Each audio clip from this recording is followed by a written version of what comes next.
संध्या हो जाने पर यीशु ने अपने शिष्यों से कहा, हम उस पार चलें। लोगों को विदा करने के बाद शिष्य यीशु को उसी नाव पर ले गए जिस पर वह बैठे हुए थे। दूसरी नावें भी उनके साथ चली। उस समय एकाएक झंझावत उठा। लहरें इतने जोर से नाव से टकराने लगी कि वह पानी से भरी जा रही थी। यीशु तुंबाल में तकिया लगाए सो रहे थे। शिष्यों ने उन्हें जगाकर कहा, गुरुवर, हम डूब रहे हैं, क्या आपको इसकी कोई चिंता नहीं?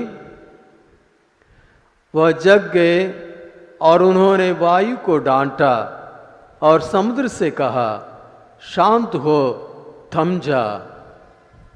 वायु मंद हो गई और पूर्ण शांति छा गई। उन्होंने अपने शिष्यों से कहा, तुम लोग इस प्रकार क्यों डर जाते हो? क्या तुम्हें अब तक विश्वास नहीं? उन पर भय छा गया और वे आपस में ये कहने लगे, आखिर ये कौन है? वायु और समुद्र भी उनकी आज्ञा मानते हैं।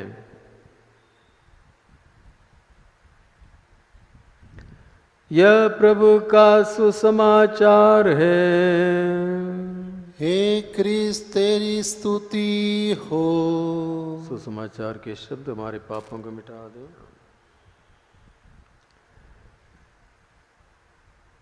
प्रभु यीशु ख्रीस्त में मेरे प्यारे भाई और बहनों और बच्चों, आज का पहला पाठ नबी योब से लिया गया है। योब एक धर्मी व्यक्ति था, एक ईश भक्त था, हमेशा भला कार्य करता था, निस्वार्थ होकर दूसरों की सेवा में लगा रहता था। एक धर्मी पुरुष, एक अच्छा परिवार, लेकिन उसके जीवन में विपत्ति के ऊपर विपत्ति एक एक करके आता रहा। सब कुछ नष्ट हो गया। जमीन, जायदाद, उसके बच्चे सब मर गए और आखिर वो कंगाल हो गया। उसकी पत्नी भी उसके खिलाफ हो गई, उसके दोस्त उसके खिलाफ हो गए, सब उसे गलत समझने लगे क्योंकि ये पापी मनुष्य है, इसलिए ईश्वर उससे नाराज है और ये दंड भोग रहा है। आखिर वो बीमार पड़ गया, उसके पूरे शरीर फोड़ों से भर गया, घर के अंदर नहीं रह सका, राख के ऊपर बैठने लगा। और उस समय योब ईश्वर के खिलाफ बोलने लगता है, हे ईश्वर, क्यों ये सब मेरे जीवन में? मैं तो आपके प्रति इतना भक्ति रखता हूं, आपको मानता हूं, आप पर पूरा विश्वास करता हूं, आपके नियमानुसार जीवन बिताता हूं। मैंने किसी के विरोध कोई हानि नहीं की है, लेकिन मेरे ऊपर, मेरे जीवन में ये सब मुसीबतें, ये दुख तकलीफ, ये बीमारी, ये क्यों? और इस प्रकार योब ईश्वर की ओर प्रश्न करता है।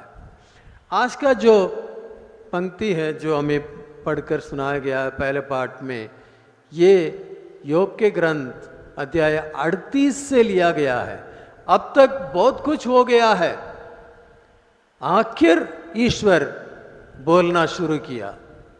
अब तक कई लोग कुछ बोले, उसके दोस्त कुछ बोले, उसकी पत्नी ने कुछ बोला, स्वयं योब ने ईश्वर से प्रश्न किया, तब ईश्वर उसको जवाब दे रहा है, योब, जब मैं ये संसार को सृष्टि किया तुम कहां था? जब गहरे गत से समुद्र फूट पड़ा और उसको मैंने दीवार लगाकर उसे रोका और उसे एक ही जगह पर बनाए रखा, उस समय तुम कहां था?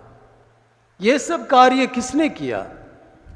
और आज का जो ईश्वर का जवाब कविता के रूप में बड़े सुंदर रूप से हमें बताया गया है।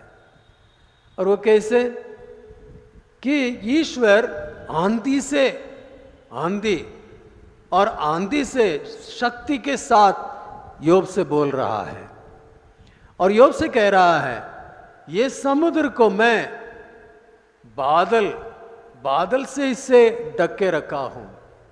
जैसे एक मां अपने बच्चे को कपड़ों से लपेटती है, मैं उसी रूप से इस सागर को बादलों से लपेटा हूं और इसको द्वार बनाकर चिटकनी लगाकर इसको मैंने बंद कर दिया है।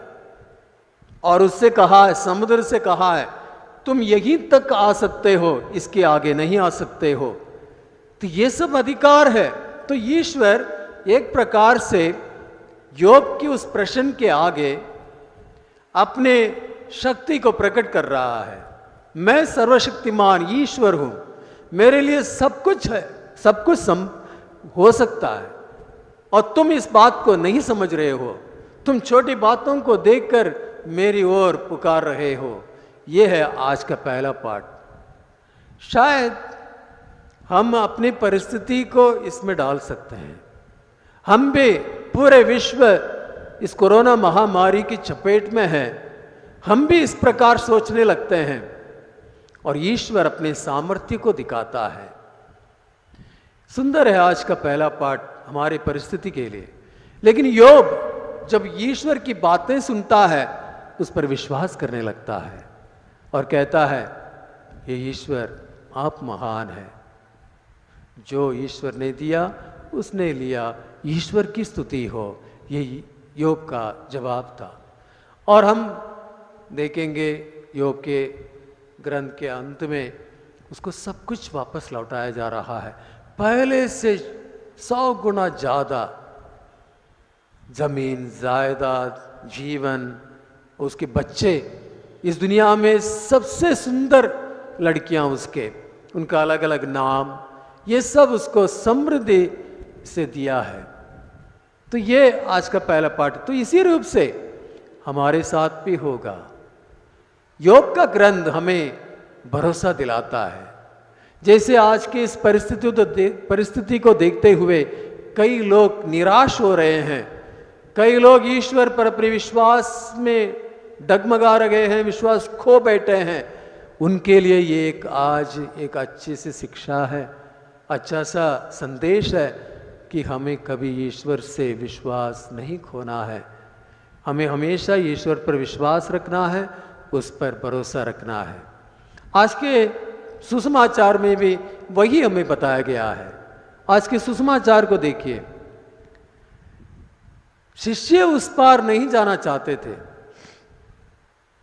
गलीलिया के उस पार। प्रभु यीशु मसीह शिष्यों से कहते हैं आओ हम समुद्र के उस पार चलें, उस पार चलें। गलीलिया कोई बड़ा सागर नहीं था। कह सकते हैं गलीलिया एक बड़ा झील है, ए बिग लेक, क्योंकि उस पार को वो देख सकते थे। यदि शाम को 7-8 बजे आप लोग वहाँ गलीलिया पहुँचेंगे, जहाँ यीशु मसीह का जीवन का महत्वपूर्ण घटनाएं वहाँ होती थी, तो वहाँ जाकर उस पार देखेंगे तो आपको दूसरी ओर उस पार जो छोटे छोटे लाइट्स हैं वो दिखाई देगा। लेकिन हम उस पार चलें। क्यों प्रभु उनको उस पार ले जाना चाहता है? ये तो उनका जगह है, उनके लोग यहाँ हैं गलीलिया में, वो उस पार क्यों जाना? उस पार जेरूसलेम है और वहां गैर यहूदी लोग हैं।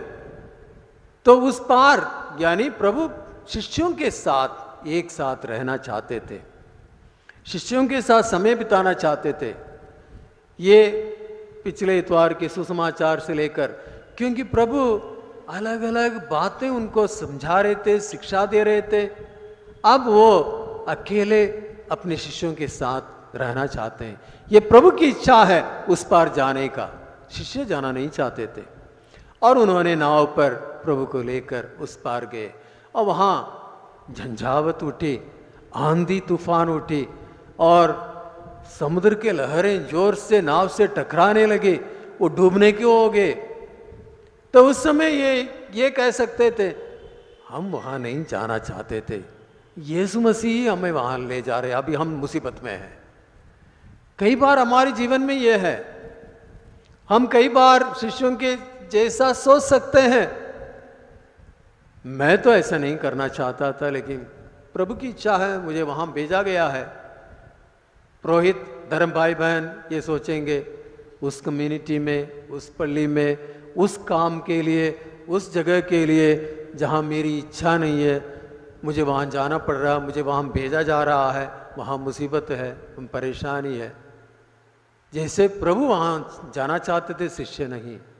उसी रूप से आम विश्वासीगण भी ये कह सकते हैं, जब उनके परिवार में समस्या है तो ये कहेंगे, प्रभु आपने एक ऐसी स्त्री को मुझे पत्नी के रूप में दिया है, अभी मैं परेशान हूँ। प्रभु आप ऐसे आदमी को मुझे पति के रूप में दिया है, अब मैं परेशान हूँ। ऐसे परिवार में मुझे जन्म दिया है, अब मैं परेशान हूँ। ऐसे माँ बाप, ऐसे भाई बहन, अब मैं परेशान। हम भी बोल सकते हैं, लेकिन प्रभु की इच्छा और कुछ है। शिष्य उस परिस्थिति में प्रभु की ओर मुड़कर प्रभु से पुकार कर कहते हैं, लेकिन परिस्थिति क्या है? एक ही नाव पर है, प्रभु भी उसी नाव पर है। आंधी तूफान केवल शिष्यों के ऊपर नहीं टकरा रहा, प्रभु भी वहां है, लेकिन दोनों की परिस्थिति अलग है। शिष्य परेशान है, डरे हुए हैं, प्रभु आराम से सो रहे हैं, कोई चिंता नहीं। प्रभु अपने पिता के साथ हैं, पिता में वो एक हैं, पिता के ऊपर निर्भर है, पिता के ऊपर उनका भरोसा है, पूर्ण पिता के ऊपर के विश्वास में वो जी रहे हैं। वो शांत है, मुझे कोई चिंता करने की जरूरत नहीं, मेरे पिता सब कुछ है। ये प्रभु की परिस्थिति है। शिष्य झंझावत को देख रहे हैं, लहरों को देख रहे हैं, पानी को देख रहे हैं, लहरें जोर से उठ रही है, नाव पानी से भरा जा रहा है, डूबने को है, वही केवल वो देख रहे हैं।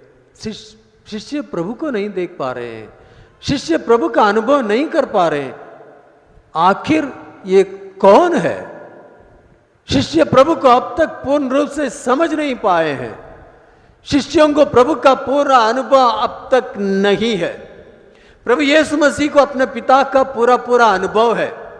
वो पूर्ण रूप से अपने पिता के साथ है, वो पूर्ण विश्वास के साथ जीवन बिता रहा है, उसका पिता के ऊपर पूरा भरोसा है, शांत है।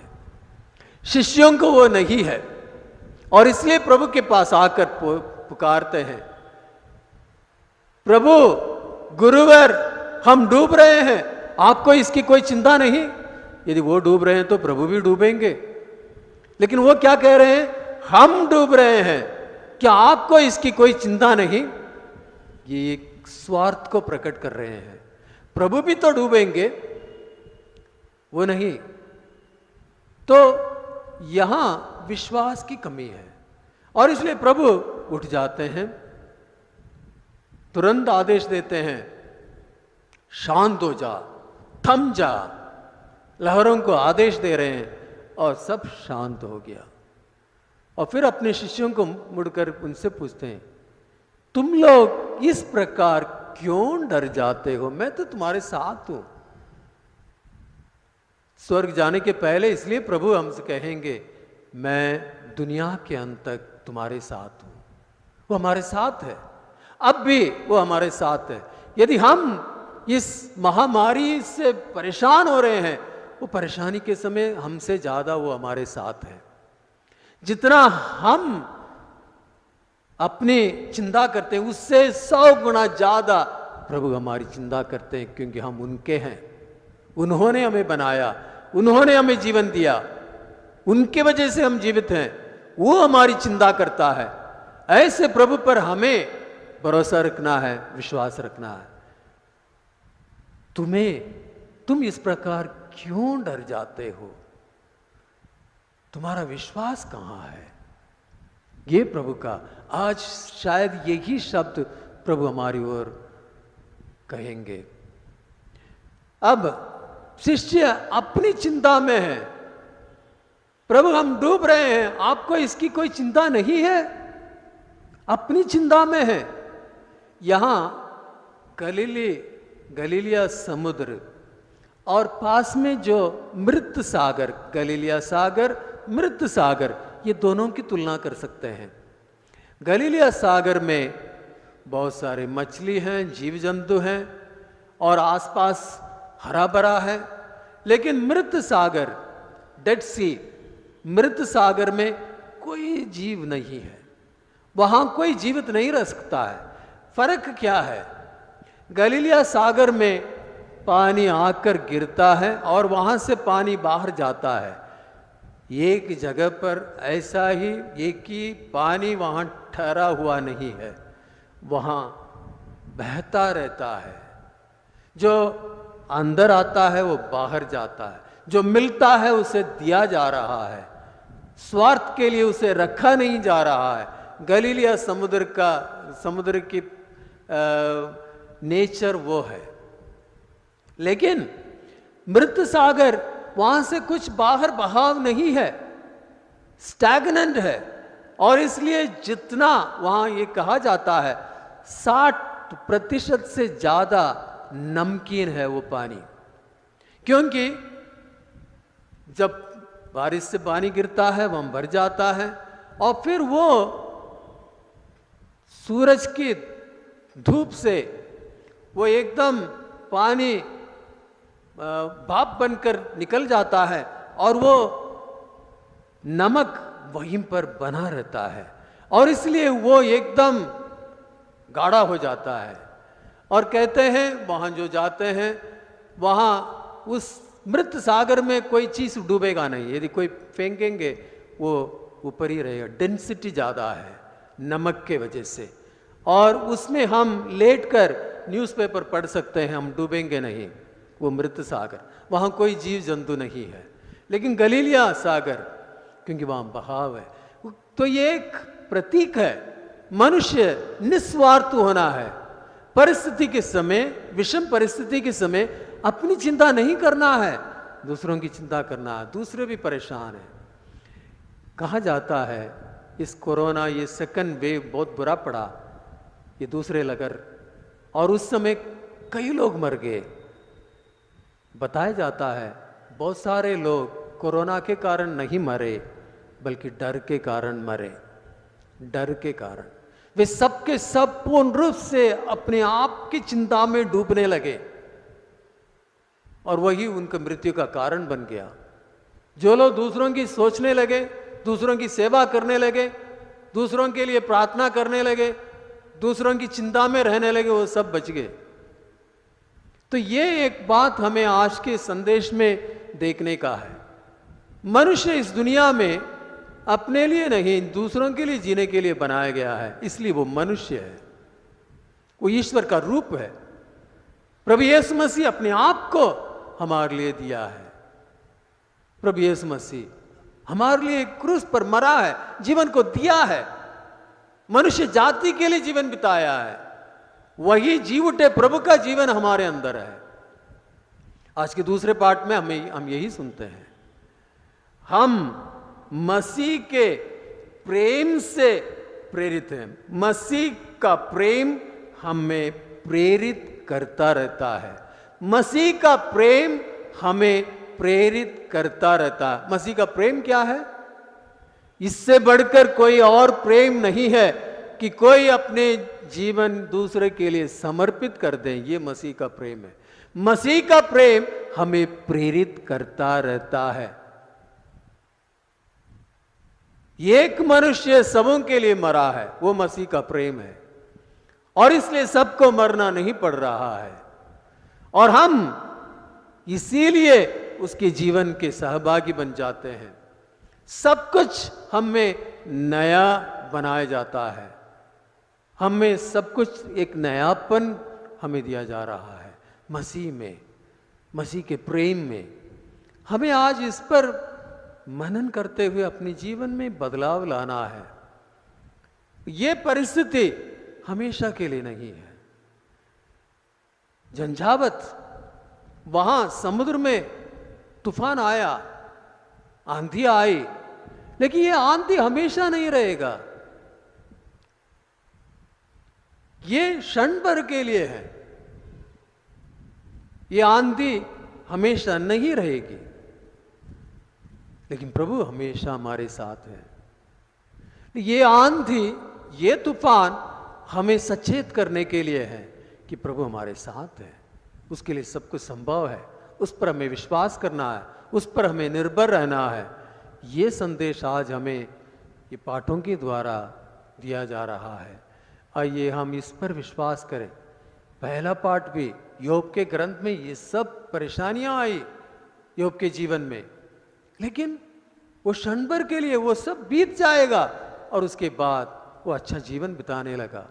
उसी रूप से यदि हम अपने जीवन में परिस्थिति के समय, परेशानी के समय, मुसीबत के समय, दुख तकलीफ के समय उस प्रभु पर निर्भर रहते रहेंगे, उसके प्रेम से प्रेरित किए जाएंगे और निस्वार्थ जीवन बिताएंगे, दूसरों के लिए जीवन बिताएंगे, तब हम प्रभु के साथ शांति का अनुभव कर सकेंगे। शांत हो, थम जा, वो प्रभु की शक्ति हम पर प्रकट होगी। आइए आज हम विशेष रूप से इसी के लिए प्रार्थना करें। जो डर फैलाया जा रहा है, तीसरा लहर होने वाली है, अगस्त सितंबर में ये तीसरा लहर होने वाली है, ये डर से हम उस डर के काबू में ना आए, बल्कि प्रभु पर विश्वास रखें, उस पर भरोसा रखें और फिर देखभाल करें। जो भी बताया जा रहा है उसका पालन करें, तो तीसरा लहर कभी नहीं आ सकता है।